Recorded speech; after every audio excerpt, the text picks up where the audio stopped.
Samoobslužné displeje idú do popredia. Ich využitie je stále častejšie, pretože 80% zákazníkov uprednostní túto možnosť. 95% retailerov potvrdzuje orientáciu nákupov týmto smerom.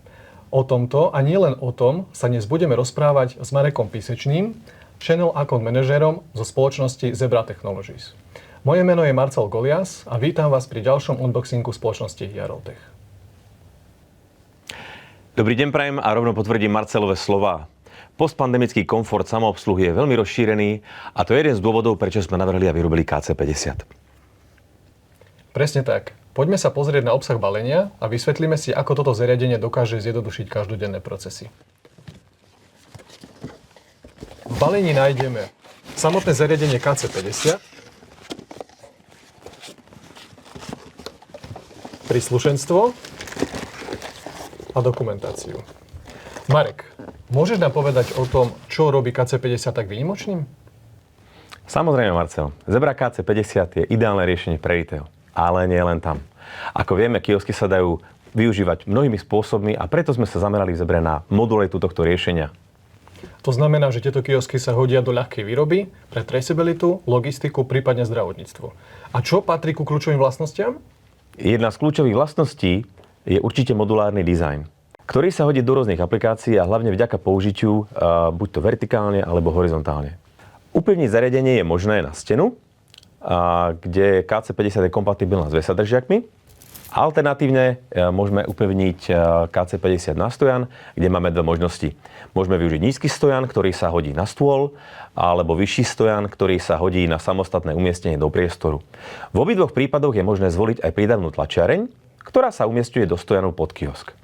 Nasadenie KC50 je ozaj veľmi rozmanité. To znie veľmi zaujímavo, Marek. Mohol by si byť konkrétnejší?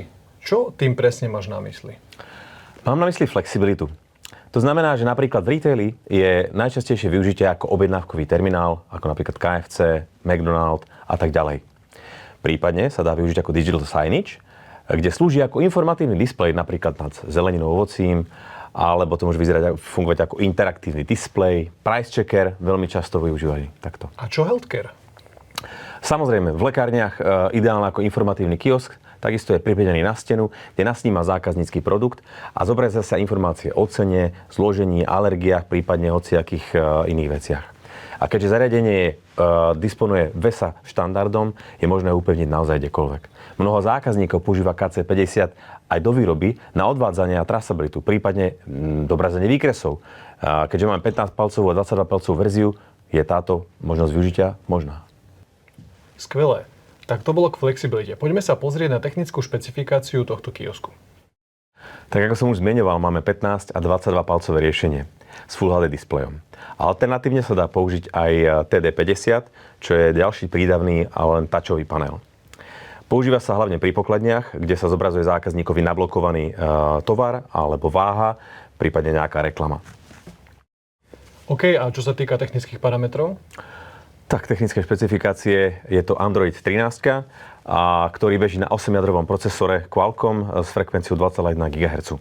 Keďže je to zariadenie určené pre enterprise aplikácie, tak je upgradeovateľný ten Android až na Android 16. Čo sa týka pamäti, 8 GB rámky, 128 GB flashky spolu širokou konektivitou cez Bluetooth alebo Wi-Fi 6E.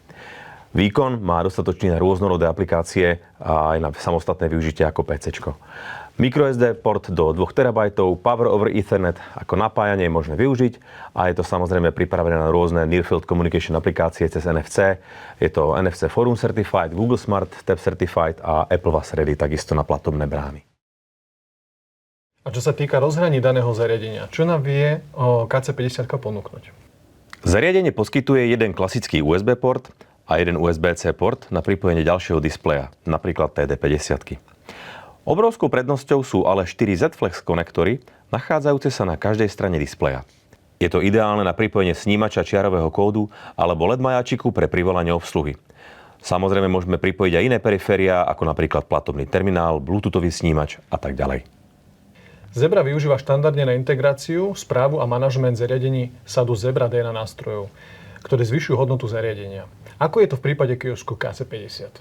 Úplne rovnako ako u ostatných mobilných terminálov, takisto aj pri KC50 je k dispozícii celá rada nástrojov Mobility DNA. 4 skupiny, do ktorých ich rozdeľujeme, poskytuje spustu rôznych podaplikácií práve na zlepšenie a zefektívnenie práce s nimi. Sú to integrácia, zabezpečenie a správa, nasadenie do procesu a optimalizácia. Ako zabezpečuje Zebra rozšírenú podporu pre budúce verzie Androidu a tiež zabezpečenie ochrany dát? Tak keďže sa celú dobu rozprávame o zariadení určenom pre profesionálne využitie, musíme brať v úvahu životnosť tohto zariadenia. Tá životnosť sa veľmi odlišuje od štandardných konzumer zariadení, ako je mobilný telefón, tablet.